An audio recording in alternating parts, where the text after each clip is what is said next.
Hello, good Friday afternoon to you guys. This is a daily recap, and we finished up, drum roll please, down $203 on the day. Wah, wah, wah. But anyways, let's look at what did happen, what went wrong, what I could have done better, and we'll learn together and move forward. So today was actually kind of the day of what didn't happen or should have happened. AABB, right here, I tried to put an order in at 12:51 at 9:35 this morning. We'll pull it up on the charts for you. So straight off the watch list. Now, if you're not subscribed, you probably didn't see the watch list this morning. But straight off the watch list, there was a dip after a gap up this morning, and then it showed signs of strength right here. So I tried to get in at 12:51, coming off that low that it set, and I didn't get filled. Now it was weird because on level 2 it was showing that there was shares available to purchase at 12:51. So I don't know why it was so slow. I didn't want to chase it up because it actually the spread got a little crazy here, all the way up to about 13 cents. In hindsight, I should have bought in on this dip. But you know what they say about hindsight, as it topped out at just under 18 cents at 17.9 cents today. So that's one that I definitely missed today. And then one that I hesitated on was TONR. Now this was a first Green Day bounce idea. This one was not on the watch list, but I saw it early on in the day, and I tried to hop in or contemplated hopping in at 0.081. Thinking that it was going to have a pretty good first Green Day as a bounce, and I decided for some reason against that. This one topped out at a little over a penny, 1.08 pennies. So what actually did I play today? I played AHFD. Now this one was on my watch list, and I was looking for a first Green Day bounce idea, and I hopped in right here at 0.0025 as it was kind of chopping around in this area. Now the amount of hidden size at 0.0025 was absolutely asinine. I took 1,000,000 shares at 0.0025. I held through some of this chop, and then I sold here somewhere right in this area at 0.0024.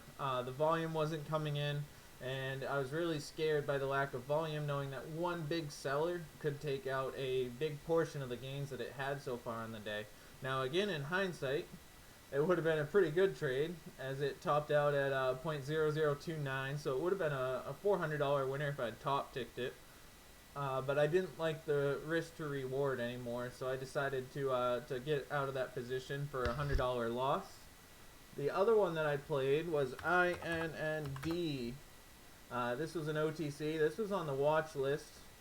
I actually expected it to have a morning panic dip buy, but it showed some signs of strength out of the open. So I actually bought in on this trend change right here, and then I got caught on the backside as it happened to be a double top, and I sold somewhere in this area for about a $140 loss.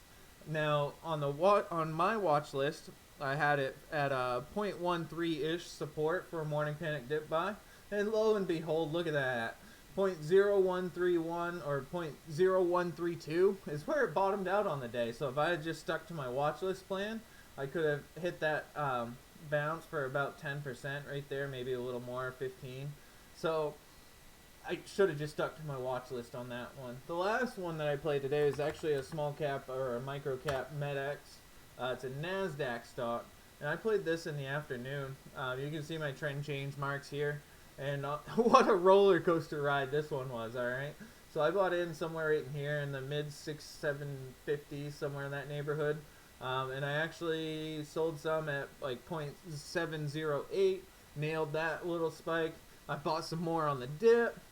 I sold some up in this area. That was sitting really, really good. I almost erased my gains at one point, actually. So bigger picture idea on this, I was hoping it was going to test the high of day. I was going to risk off from the 0.66 level. It didn't test the high of day here. I wound up selling somewhere in here. and I gave it a couple more tries. You can see my trend mark here. I added here, sold somewhere in here, and then I gave it one more go and made a little bit back. So I think I wound up making like 40 bucks or something on that. Yeah, 36.65. So all in all, before commissions, I'm down 203 on the day. Commissions are about $28. So yeah, it happens. I learned some today that, you know, when a stock is showing signs of strength, it's all right to chase it a little bit, because the move can be big enough where I'm still going to get a good chunk of the move. As I'm talking, METX is actually really failing on the day, so it was a good idea that I decided to finally cut ties with it and not try it again. I was hoping it was going to test the high of day again here, but it didn't. So all in all, it's a learning day. And make sure you hit like and subscribe. We're going to get through this together. We're going to establish a system that will produce consistent profits. It's going to be a long journey, but I'm here for it, and I hope that you are too. Thank you, guys.